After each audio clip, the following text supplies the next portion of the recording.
오늘 아침은 갈라디아서 4장에서 6장까지의 말씀을 영혼의 양식으로 먹고 마시며 기도로 하나님 아버지와 교제하시는 경건 생활을 하십니다.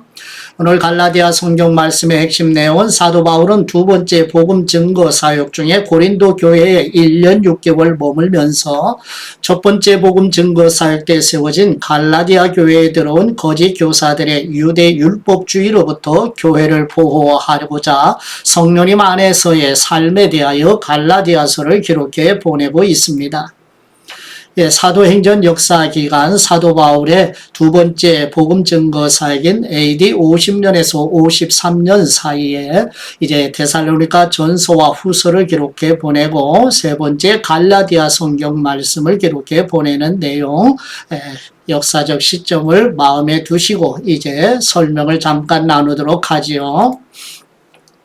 갈라디아서 4장의 말씀은 사도 바울이 갈라디아 교회 성도들은 더 이상 율법의 종이 아니라 하나님 안에서 자유를 누리는 상속자임을 강조하면서 사도 바울은 아브라함의 두 아들을 비유로 들어 설명하고 이삭은 약속의 자녀로서 자유를 상징하며 하갈의 아들 이스마엘은 종의 자녀로서 율법을 상징하는 것이니 갈라디아 교회 성도들에게 더 이상 율법의 굴레에 얽매이지 말고 하나님의 약속 안에서 자유를 누리라고 권고하고 있습니다. 갈라디아서 5장의 말씀은 사도 바울이 그리스도께서 주신 자유를 지키고 다시 종의 멍에를 매지 말라고 강하게 권고하며 할례주의자들에게 스스로 배워버리라고 말할 정도로 격분하여 성령님을 따라 사는 것은 사랑, 희락, 화평, 오래 참음, 자비, 양선, 충성, 온유, 절제와 같은 열매를 맺는 삶이라고 가르쳐주고 있습니다. 갈라디아서 6장의 말씀은 사도 바울이 교회 공동체 안에서 서로 짐을 나누어지고 형제를 돌보는 것이 중요하며 사람이 무엇을 심든지 그대로 거두게 된다는 원리를 언급하면서 성령님을 위해 심는 사람은 영생을 거두고 육체를 위해 심는 사람은 썩을 것을 거둘 것이라고 경고하면서 갈라디아 교회 성도들에게 오직 십자가만을 자랑하라고 부탁하고 예수 그리스도 안에서 새로운 피조물로서 살아가라고 권고하고 있습니다. 갈라디아 성경을 마치면서도 교회를 사랑하는 아버지의 마음으로 사도 바울 자신의 감정을 억누르기 어려워하는 사도 바울의 심정을 생각하면서 갈라디아 성경 말씀을 영혼의 양식으로 먹으며 묵상하십니다. 첫 번째 갈라디아서 4장 1절에서 11절 말씀의 내용은 하나님의 때가 되어 하나님께서 사랑하시는 아들 예수 그리스도를 여자에게서 그리고 율법 아래 나게 하셔서 율법 아래 있는 우리를 속량하시어 하나님의 자녀로 낳으시는 은혜를 주시며 거듭난 사람 곧 그리스도 내 마음에 내주하게 하신 성령님께서 우리로 하여금 하나님을 아빠 아버지라 부르게 하시며 이제는 종이 아니라 하나님 아버지의 자녀로서 상속자이며 하나님을 알지 못할 때는 하나님이 아닌 우상에게 종노릇하였으나 이제는 하나님의 자녀로서 하나님을 알 뿐 아니라 하나님께서도 아시는 자녀들인데 왜 또다시 율법의 종이 되려느냐고 반문하는 내용입니다. 갈라디아서 4장 1절 말씀 내가 또 말하노니 유업을 이을 사람이 모든 것의 주인이나 어렸을 동안에는 종과 다름이 없어서 그 아버지가 정한 때까지 후견인과 청지기 아래에 있나니 이와 같이 우리도 어렸을 때에 이 세상의 초등학문 아래에 있어서 종노릇하였더니 때가 참에 하나님이 그 아들을 보내사 여자에게서 나게 하시고 율법 아래에 나게 하신 것은 율법 아래에 있는 사람들을 속량하시고 우리로 아들의 명분을 얻게 하려 하심이라.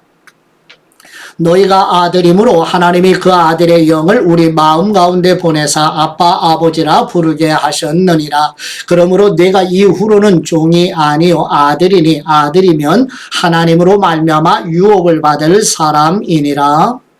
그러나 너희가 그때에는 하나님을 알지 못하여 본질상 하나님이 아닌 자들에게 종노릇하였더니 이제는 너희가 하나님을 알 뿐 아니라 더욱이 하나님이 아신 바 되었거늘 어찌하여 다시 약하고 천박한 초등학문으로 돌아가서 다시 그들에게 종노릇하려 하느냐. 너희가 날과 달과 절기와 해를 삼가 지키니 내가 너희를 위하여 수고한 것이 헛될까 두려워하노라. 아멘. 두 번째 갈라디아서 4장 12절에서 20절 말씀의 내용은 전에는 율법의 종로를 다했던 바울 자신이 이제는 율법에서 해방된 사람이 된 것처럼 갈라디아 교회 성도들도 율법 아래로 돌아가지 말고 믿음 안에서 자유를 누리라고 권고하며, 사도 바울이 첫 번째 복음 증거 사역 때 바울이 병약하여 갈라디아 지역에서 복음을 전하는 중에 갈라디아 교회 성도들이 연약한 바울을 업신여기지도 버리지도 않고 오히려 하나님의 천사처럼 예수 그리스도를 영접하였으며 바울에게 눈이라도 빼어줄 정도의 마음이 갈라디아 교회 성도들이었으며, 갈라디아 교회에 가만히 들어온 거짓 교사들은 바울과 갈라디아 교회 성도들 사이를 이간시켜 자신들을 추종하게 하려는 것이라고 설명하는 내용입니다. 갈라디아서 4장 12절 말씀, 형제들아 내가 너희와 같이 되었은즉 너희도 나와 같이 되기를 구하노라. 너희가 내게 해롭게 하지 아니하였느니라. 내가 처음에 육체의 약함으로 말미암아 너희에게 복음을 전한 것을 너희가 아는 바라. 너희를 시험하는 것이 내 육체에 있으되 이것을 너희가 업신 여기지도 아니하며 버리지도 아니하고 오직 나를 하나님의 천사와 같이 또한 그리스도 예수님과 같이 영접하였도다. 너희의 복이 지금 어디 있느냐? 내가 너희에게 증언하노니 너희가 할 수만 있었더라면 너희의 눈이라도 빼어 나에게 주었으리라. 그런즉 내가 너희에게 참된 말을 함으로 원수가 되었느냐? 그들이 너희에게 대하여 열심내는 것은 좋은 뜻이 아니요 오직 너희를 이간시켜 너희로 그들에게 대하여 열심을 내게 하려 함이라. 좋은 일에 대하여 열심으로 사모함을 받음은 내가 너희를 대하였을 때뿐 아니라 언제든지 좋으니라. 너희 자녀들아, 나의 자녀들아, 너희 속에 그리스도의 형상을 이루기까지 다시 너희를 위하여 해산하는 수고를 하노니 내가 이제라도 너희와 함께 있어 내 언성을 높이려 함은 너희에 대하여 의혹이 있음이라. 아멘. 세 번째 갈라디아서 4장 21절에서 31절 말씀의 내용은 다시 율법 아래로 들어가고자 하는 갈라디아 교회 성도들에게 아브라함의 두 아들 중 하나는 여종 하갈 곧 육체를 따라 낳은 자녀이며 다른 하나는 아내 사라 곧 언약을 따라 낳은 자녀라고 설명하면서 아브라함의 두 자녀 비유를 통해 시내산에서 나와서 종의 자녀를 낳은 하갈은 율법을 대표하며 지상의 예루살렘을 가리키고 예루살렘의 자녀들은 율법 아래서 종노릇하는 유대인으로 아내 사라는 하늘의 예루살렘을 가리키며 성도들의 사라의 자녀 곧 영적인 새 예루살렘의 자녀로 비유하여 설명하고 이사야 54장 1절 말씀을 인용하여 성도들은 이삭처럼 언약의 자녀이며 아브라함에 의해 육체를 따라 낳은 이스마엘이 성령님을 따라 낳은 이삭을 박해한 것처럼 지금은 유대 율법주의자들이 성령님에 의해 거듭난 그리스도인들을 박해하고 있다고 설명하는 내용입니다. 갈라디아서 4장 21절 말씀, 내게 말하라. 율법 아래에 있고자 하는 사람들아, 율법을 듣지 못하였느냐? 기록된 바 아브라함에게 두 아들이 있으니 하나는 여종에게서 하나는 자유 있는 여자에게서 났다 하였으며, 여종에게서는 육체를 따라 낳고 자유 있는 여자에게서는 약속으로 말미암았느니라. 이것은 비유니 이 여자들은 두 언약이라. 하나는 신의 산으로부터 종을 낳은 사람이니 곧 하갈이라. 이 하갈은 아라비아에 있는 신의 산으로서 지금 있는 예루살렘과 같은 곳이니 그가 그 자녀들과 더불어 종노릇하고 오직 위에 있는 예루살렘은 자유자니 곧 우리 어머니라. 기록된 바 잉태하지 못한 사람이요 즐거워하라. 산고를 모르는 사람이요 소리질러 외치라. 이는 홀로 사는 사람의 자녀가 남편 있는 사람의 자녀보다 많음이라 하였으니 형제들아 너희는 이삭과 같이 약속의 자녀라. 그러나 그때 육체를 따라 난 사람이 성령님을 따라 난 사람을 박해한 것 같이 이제도 그러하도다. 그러나 성경이 무엇을 말하느냐? 여종과 그 아들을 내쫓으라. 여종의 아들이 자유 있는 여자의 아들과 더불어 유업을 얻지 못하리라 하였느니라. 그런즉 형제들아 우리는 여종의 자녀가 아니요 자유 있는 여자의 자녀니라. 아멘. 네 번째 갈라디아서 5장 1절에서 12절 말씀의 내용은 그리스도께서 자유를 주셨으니 만일 할례를 받고 율법 전체를 지켜서 의를 얻으려 하면 그리스도에게서 끊어지고 은혜에서 멀어지게 된다고 경고하며 그리스도인은 성령님을 통해 믿음으로 의의 소망을 간절히 기다리며 예수 그리스도 안에서 할례나 무할례나 아무 효력이 없고 오직 사랑으로 역사하는 믿음뿐이고 믿음으로 성장해 가던 갈라디아 교회 성도들에게 가만히 들어온 거짓 교사들의 가르침은 하나님으로부터 온 것이 아니며 적은 누룩이 온 동이에 퍼지는 것처럼 유대 율법주의가 전체 교회에 악영향을 끼칠 것이니 경계하라고 권유하면서 사도 바울은 갈라디아 교회 성도들이 믿음을 지킬 것으로 확신하며 갈라디아 교회를 교란시키는 유대 율법주의자들은 공의로우신 하나님께서 심판하실 것이며 바울 자신이 박해를 받으면서도 전하는 그리스도의 십자가 복음만이 유일한 구원의 길이라고 증거하는 내용입니다. 갈라디아서 5장 1절 말씀 그리스도께서 우리를 자유롭게 하려고 자유를 주셨으니 그러므로 굳건하게 서서 다시는 종의 멍에를 매지 말라.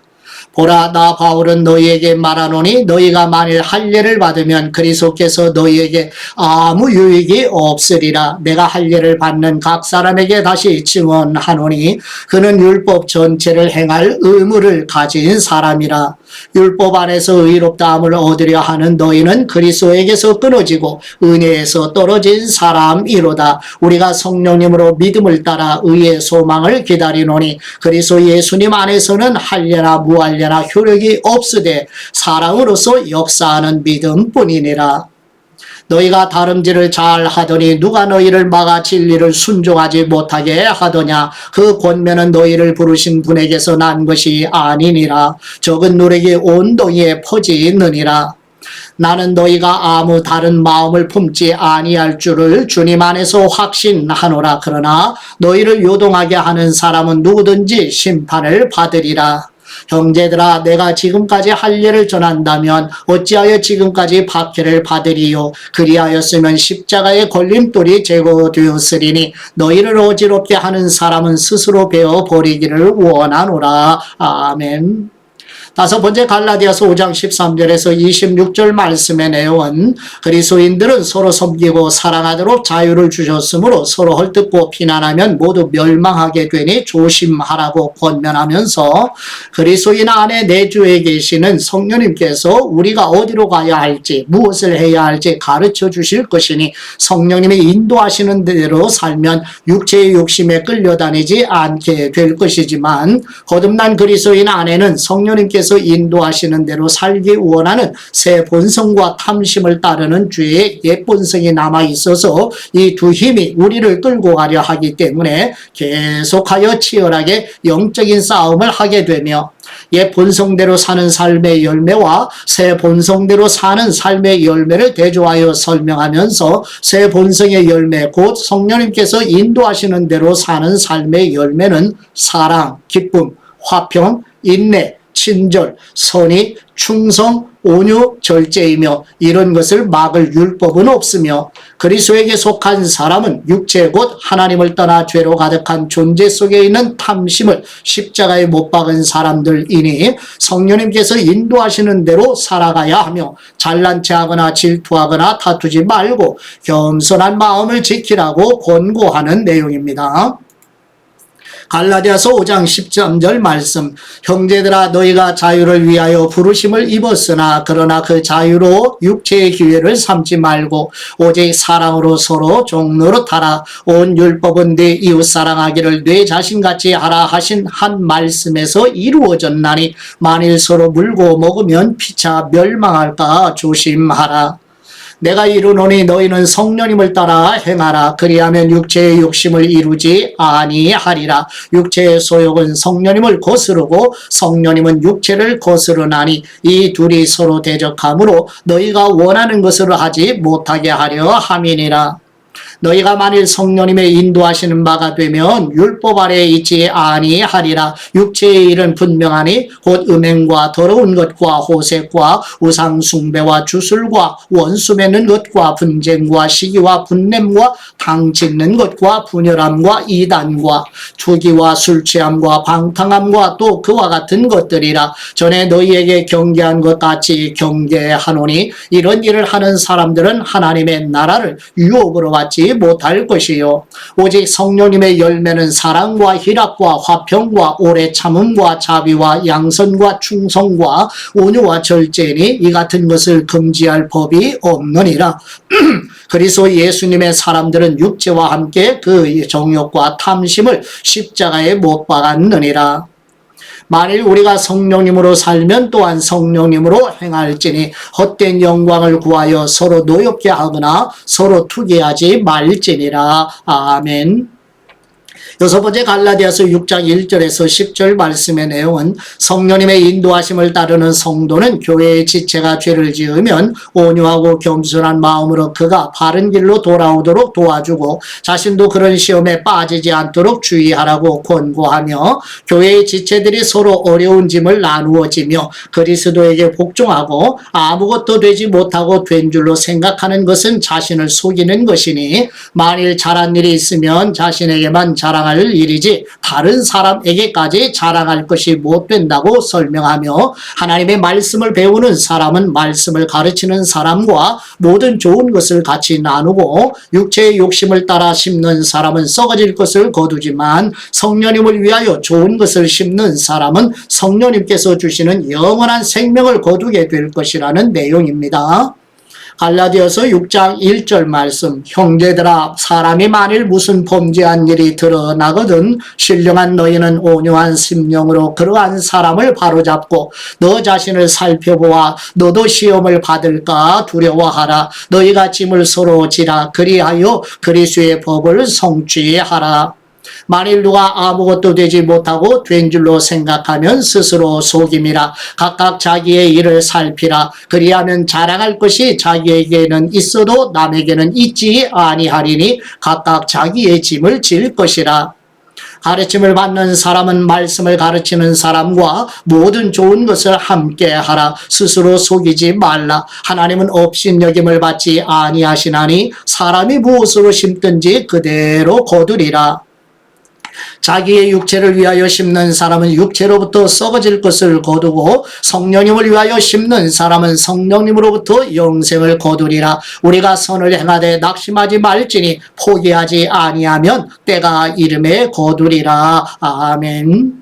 일곱 번째 갈라디아서 6장 11절에서 18절 말씀의 내용은 바울은 갈라디아 성경 기록을 마치며 큰 글자로 써서 유대 율법주의를 가르치는 거짓 교사들을 주의할 것을 강조하고 유대 율법주의자들은 박해를 받지 않으면서 사람들을 자신들의 제자로 삼아 자랑하려고 할례를 강요하는 것이지만 바울 자신은 우리 주 예수 그리스도의 십자가 외에는 결코 자랑할 것이 없으며 십자가 때문에 세상의 모든 일에 흥미를 잃었으며 이 세상도 바울 자신에게 관심이 없다고 고백하며 바울은 할례나 무할례는 아무것도 아니며 오직 성령님께서 십자가 복음의 말씀으로 거듭나게 하셔서 새 사람이 되는 것이 매우 중요하고 바울 자신에게는 복음을 증거하면서 받은 고난의 흔적이 있으니 더 이상 괴롭히지 않기를 바라며 성도들에게 예수 그리스도의 은혜와 평강이 있기를 축복하는 내용입니다. 갈라디아서 6장 11절 말씀. 내 손으로 너희에게 이렇게 큰 글자로 쓴 것을 보라. 무릇 육체의 모양을 내려 하는 사람들이 억지로 너희에게 할례를 받게 함은 그들이 그리스도의 십자가로 말미암아 박해를 면하려 할 뿐이라. 할례를 받은 그들이라도 스스로 율법은 지키지 아니하고 너희에게 할례를 받게 하려 하는 것은 그들이 너희의 육체로 자랑하려 함이라. 그러나 내게는 우리 주 예수 그리스도의 십자가 외에 결코 자랑할 것이 없으니 그리스도로 말미암아 세상이 나를 대하여 십자가에 못 박히고 내가 또한 세상을 대하여 그러하니라. 할례나 무할례가 아무것도 아니로되 오직 새로 지으심을 받는 것만이 중요하니라. 무릇 이 규례를 행하는 사람에게와 하나님의 이스라엘에게 평강과 긍휼이 있을지어다. 이후로는 누구든지 나를 괴롭게 하지 말라. 내가 내 몸에 예수님의 흔적을 지니고 있노라. 형제들아, 우리 주 예수 그리스도의 은혜가 너희 심령에 있을지어다. 아멘. 묵상의 말씀은 갈라디아서 6장 17절 말씀으로 이후로는 누구든지 나를 괴롭게 하지 말라. 내가 내 몸에 예수님의 흔적을 지니고 있노라. 아멘. 사도 바울은 이후로는 누구든지 나를 괴롭게 하지 말라고 부탁합니다. 갈라디아 교회가 유대주의자들의 미혹에 흔들리는 것을 보는 것이 얼마나 괴로웠는지 사도 바울의 심정이 드러나는 표현입니다. 할례라는 율법의 흔적을 절대시하며 강요하는 유대주의자들에게 사도 바울은 그 정도의 흔적이 아니라 자기 몸에는 예수님의 흔적이 있다고 말하고 있습니다. 흔적은 자기 가축의 소유주를 표시하기 위해서 남기는 낙인을 말합니다. 그는 평생 수없이 많은 박해를 받았습니다. 핍박과 조롱을 받으며 구건거리가 되지요. 굶주리고 목마르며 헐벗지요. 매까지 맞아가며 도망자로 살았습니다. 고된 노동과 박해, 비방 속에서 만물의 찌꺼기같이 되었습니다. 그 모든 상처는 그의 몸에 새겨진 예수님의 흔적입니다. 복음 때문에 남긴 그의 상처, 즉 흔적이 하늘의 별처럼 빛나지요. 복음 때문에 난 상처는 우리를 빛나게 합니다. 이런 은혜 가운데 사도 바울의 영성이 우리 신석교회 성도들과 자녀들의 영성이 되시기를 성령님께서 도우시기를 구하며 축복합니다. 이제 아버지께 받은 말씀으로 아버지께 감사기도 드리십니다. 열매를 맺도록 도우시는 우리 하나님 아버지, 그리스도인들이 성령님께서 인도하시는 대로 사는 삶의 열매, 곧 새 본성의 열매는 사랑, 기쁨, 화평, 인내, 친절, 선의, 충성, 온유, 절제임을 알고 우리 교회 성도들과 우리 자녀들이 삶에서 하나님의 생명의 열매를 맺어가도록 성령님의 능력으로 도와주시옵소서. 그리스도에게 속한 사람은 육체 곧 하나님을 떠나 죄로 가득한 존재 속에 있는 탐심을 십자가에 못 박은 사람들이기 때문에 성령님께서 인도하시는 대로 따르기를 소망하며 잘난 체하거나 질투하거나 다투지 말고 겸손한 마음을 지키도록 힘쓰게 하여 주시옵소서. 우리를 대신하여 속죄제물과 대속제물, 화목제물로 십자가에 죽으시고 부활하셔서 성령님을 보내주신 우리 주 예수 그리스도의 이름으로 기도드립니다. 아멘.